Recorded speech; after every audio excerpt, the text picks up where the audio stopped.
What's going on, Dolphins? It is your boy Dillon, and yeah, so I am making this video because I saw there's this article that I was checking out from the Miami Herald. Barry Jackson, he's a writer there. I'm sure you guys know who he is, and it's interesting because he takes a dive into Pro Football Focus's analytics on the Dolphins, their current roster, and what they expect to see out of the Dolphins offense for this upcoming season. Now, real quick before I get into this, I've been telling you guys that if there's a season at all, however many games are played, even if there's an entire season, a full season, if they manage to make it, right, through 16 games, playoffs, etc., it's unimaginable to me, with all of the factors included, right? The fucked up offseason, pretty much an entirely new team, new coaching staff, new playbooks, etc., etc. With all of those different factors, a very, very young and inexperienced team, all of these different factors, they're not going to be very good. They're not going to perform well, right? It's unreasonable to think that they would, right? And if they do, then it will be way above expectations. It'll be a shocker, etc., etc., etc., way unexpected, and they would certainly be playing above their talent and experience level, etc. So that's what I think in that regard. But let's see what Pro Football Focus thinks about the Miami Dolphins offense. So Barry Jackson says, the title of the article is Analytics Site Fears the Worst for Dolphins Offense and a Concern Surfaces in the Slot Battle.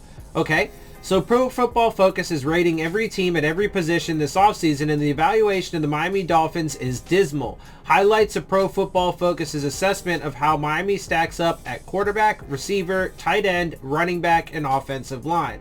So, wide receiver, here's what they have to say. Pro Football Focus ranks Miami's receiver group, including tight ends, just 29th in the league, ahead of only New England, Jacksonville, and Washington, with this comment. The Devontae Parker breakthrough finally came late last season. Over the final weeks of the season, he was one of the top wide receivers in the entire league, ranking first in the NFL with 22 receptions of 15 or more yards from week 10 through the end of the regular season. We're not quite to the point where Parker can be relied upon as a true number one option yet, though, and players like Preston Williams aren't striking fear into opposing defenses anytime soon. Mike Gesicki is the X factor for this group heading into 2020. We saw flashes of what he could bring last season with his size and athleticism, but he needs to put it together more consistently in year 3. So just pause real fast there. Absolutely. Look, and they took a hit. Allen Hurns and Albert Wilson decided to opt out. So their receiver core, the group that I actually thought was probably the strongest unit on the entire team, got, pretty significantly weaker there. Devontae Parker, it's absolutely true that he had a great year last year. In large part, I know people don't, believe this or like to admit it, but the majority of the reason why Devontae Parker was able to have a breakout year last year was not because of the phenomenal coaching that Brian Flores and his staff did. Why? Because that's not his problem. Devontae Parker's problem was never his ability or any of that. It was his practice habits, his eating habits, his sleeping habits, etc. Being a professional. Who got him there? Adam Gase. It was Adam Gase's, it's there were articles written about it and so on and so forth. It's clear, it's definitive that during Adam Gase's time was when Devontae Parker finally got all those routines, in place. And it's in part because there were, veterans like Cameron Wake and Danny Amendola and, Frank Gore there to help, bring the kid along. Anyway, so that's the primary factor, and because he couldn't stay healthy, right? So now that those issues were solved, he was able to finally have a breakout year. But he's got to do that more consistently. He's got to prove that he can stay on the field, right? Preston Williams, he's kind of in the same mold as Devontae Parker. He's got a lot of upside, showed some potential, but he's still young and raw, and he just is coming off an ACL tear, which is a pretty big deal for any NFL player, but a player at his position for sure. So yeah, and I mean, you know, they got a long way to go for sure. Anyway, let's continue on. Offensive line. Pro Football Focus ranks the Dolphins group 32nd and last with this comment. 32nd is last, yep. There wasn't much debate about the worst offensive line in the league last year, as Miami ranked last in both pass and run blocking. Only one of the 7 linemen with at least 330 snaps graded above 60. I mean, look, dude, they're going to be absolute trash this year. And I've said this too before. If they put Tua on the field for game 1, that is a massive mistake. They couldn't make a bigger mistake. But we'll see what happens. So we could see as many as 4 new starters this season, though question marks still swarm. Julian Davenport was the starter at left tackle last season after coming over from the Texans, and his struggles continued. His 53.7 overall grade ranks 76th out of 81 tackles over the last 3 years. The Dolphins then used one of their 3 first-round picks on USC's Austin Jackson, who has work to do to become a viable starter. Like, that's the thing, bro. Like, the Dolphins, especially under the leadership of Stephen Ross, have not proven, and Chris Greer too, to be fair to him, he's got a lot of hits, a lot of misses, but that is in large part also due to the fact that he has orders to take. So I'll leave him out of it. But definitely under Stephen Ross, they have not proven, to be like experts at finding those hidden gems and stuff. But that's exactly what they're trying to do. They've literally built like an entire team of like cast-offs and backups and undrafted guys, practice squad players, and are hoping to just find an entire team of gems. Okay, and their first draft under Flores in this regime is not good. It's pretty shit, actually, for their first season. The likelihood of them taking a major step forward in year 2, unfortunately, not that great. Their second draft, I mean, I don't think it's been very good. I don't think it was very good. I think they misprioritized. I think they reached for guys, Austin Jackson being one of them. And a lot of the evaluations are like this. Has a lot of work to do to become a viable starter. To become a viable starter. Not good, great, or exceptional, viable. Now, of course, this is just one, source, but it is an analytics source that tracks these guys, right? And they have staff members that watch the tape and fucking look at their stats and blah, blah, blah, blah, blah, right? So anyway, whatever. To become a viable starter, he's going to struggle. He's going to have a hard time. And look, this offensive line is not going to be very good. Jackson has the footwork of a starting left tackle, but his hands need work in pass protection, and he's below average in the run game. Right tackle Jesse Davis could be the lone returning starter, and he's yet to grade higher than last year's 58.9 overall mark that ranked 67th among tackles. Pro Football Focus has a lot more to say on Miami's offensive line. Check that out here. And, of course, he leaves a link there. Tight end ranks Pro Football Focus ranks their tight ends as 23rd. After a slow start to his career, Mike Gesicki came on strong in several games during the second half of 2019. There's still room to improve after his 60.5 receiving grade, ranked 32nd among tight ends last season, but Gesicki's long frame, 4.54 speed, and ball skills led to the 11th most yards on 10-plus yard passes last year. While Gesicki's development could elevate this group, there are question marks regarding both the number 2 tight end spot and the unit's overall depth. The top backup is Durham Smythe, who is graded in the 50s in his 2 years in the league. Adam Shaheen subsequently was added in a trade with Chicago. He will compete with Smythe for the number 2 job. Look, man, Gesicki was brought in by Gase to be a pass-catching tight end, go up and get it kind of guy. And that's never been his issue. His issue was his blocking, right? And because of that coupled with the fact that we lost a bunch of offensive line starters that last year in 2018, is what forced Mike Gesicki to be a blocker primarily in his first season. Okay, he has drastically improved in his blocking skills because of that, thanks to Adam Gase and his group. which gives him more of an opportunity to get into the pass catching rotation. And then, of course, also last year there was the added factor that we didn't have anybody to even catch the ball because people were getting injured so much, etc., etc. So that also played into it. However, he has the skills, he has the ability. The problem is, it's not going to materialize, or it's not likely to materialize with this group around him, right? Same thing, like you can pick any player, right? Because I read another article about the running backs, and Matt Breida's like, oh, I'm the fastest player in the NFL. Cool, great, whatever. Sure, Next Gen Stats has you as that the past 2 seasons. But what is that going to help you? How's that going to help you if your offensive line is absolute shit? Right? So you could say the same thing for him. You could say the same thing for Tua. If the team... Why? Because it's not one fucking player. This is why the philosophy of all you need as a quarterback is a trash philosophy to use.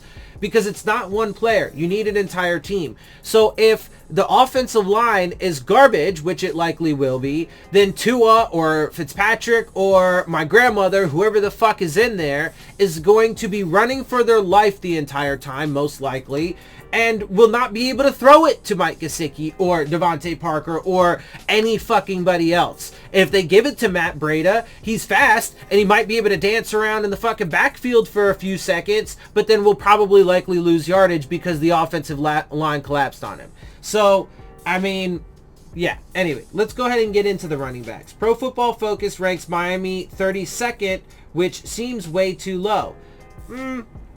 I don't know about that. Matt Breida and Jordan Howard have been, they've had decent careers to this point. They're still pretty young. They're both only like 2 or 3 years in, but they've just been okay. And with the offensive line that they're projected to have in front of them, I can't expect. And then behind that they've got Balaj and Patrick Laird, and then Myles Gaskin. Gaskin and Balaj, Patrick Laird I think is the best out of all of them, but still young, inexperienced, needs a lot of practice and training and etc. I mean, it's not looking in a different circumstance. Maybe that running back group would be reasonably higher. But behind the offensive line that they're going to be playing again, behind, etc., not likely. I think it makes sense that, look, watch.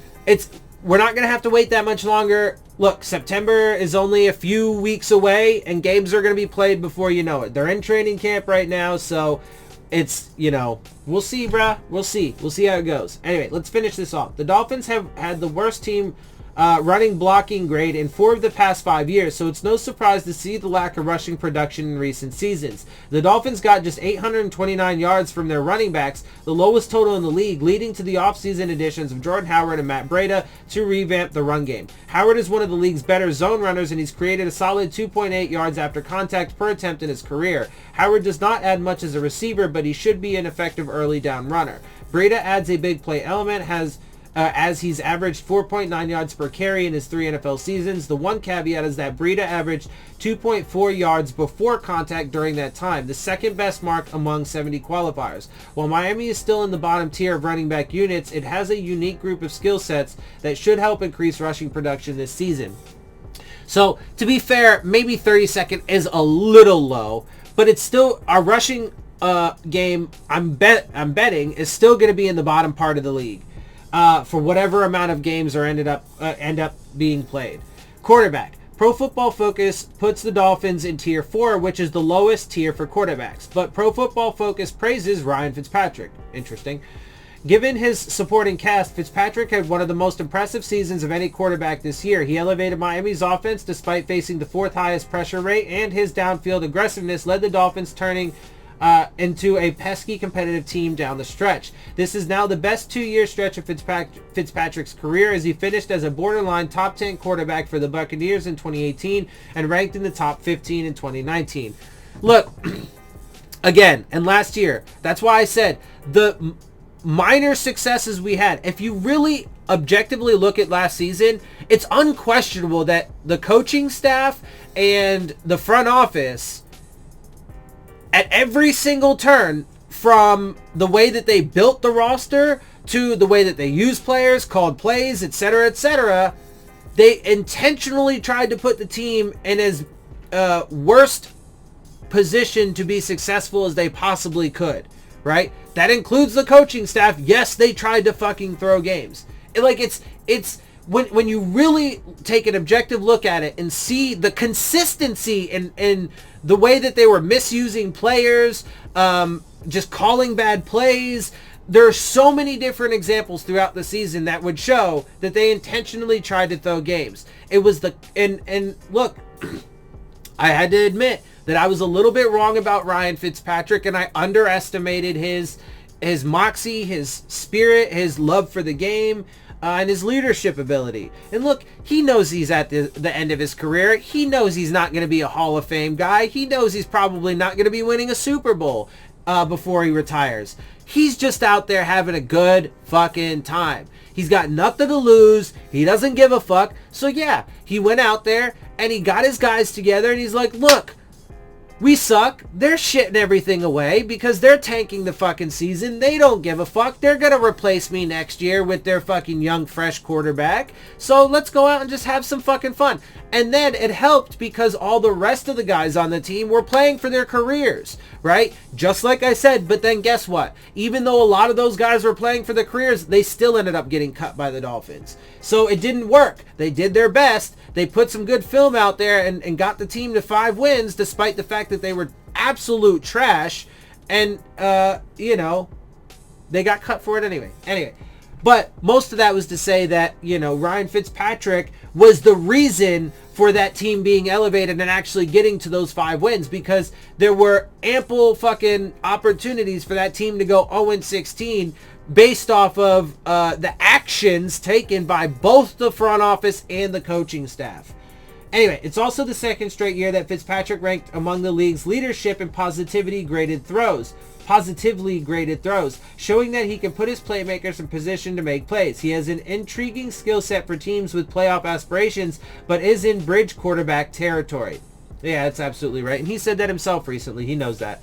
Slot update. With Albert Wilson and Allen Hurns opting out of playing this season, the Dolphins believe they might have found their new top slot receiver in Chester Rogers, the undrafted former Colts player who signed Sunday.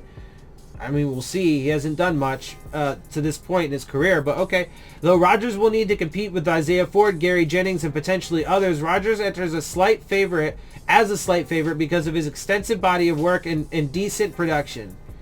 Undrafted out of Grambling State, the 6-foot Rodgers was primarily a boundary receiver in his first 2 NFL seasons, but has played mostly in the slot the past 2 seasons. So how did he do? Pro Football Focus had Rodgers at 644 receiving yards from the slot during the past 2 seasons. He has been thrown 104 passes on those slot snaps, caught 72 of them for 681 yards, 291 of which have come after the catch, and 2 touchdowns with 40 first downs and an 89.5 passer rating when targeted. So it's okay.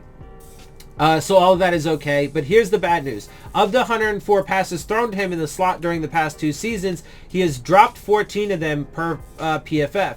That means he has dropped 13.4% of his targets, which is frighteningly high. That's probably why he didn't stick with the team, the Colts. Conversely, here are some of the slot numbers for Ford and Jennings, blah, blah, blah. At this point, Dolphins appear inclined to use Jakeem Grant on the boundary as opposed to the slot, though everything is fluid. We'll see, bruh. We'll see. It's a fucking mess. Like I said, no matter what, even if they play out, okay, even if they play out an entire season, they are not going to be good. Nobody should expect the Dolphins to be good. Look, and people call me negative. I get it, right? I get it. But I'm just being real, bro. Like I would love to be optimistic. And that's why I give you guys the little added caveat and whatever of I hope that they prove me wrong. I really do. I want them to prove me wrong. I want them to prove me wrong I want the NFL to prove me wrong, that they can successfully have an entire season without having outbreaks and potentially people dying. And I want the Dolphins to prove me wrong, that they're actually going to be a solid fucking team. I don't think either of those things are going to happen, but I would love for it to. I'm just being real with you guys. That's, based off of the data and the information that I have, that's what it suggests. So that's what I give you.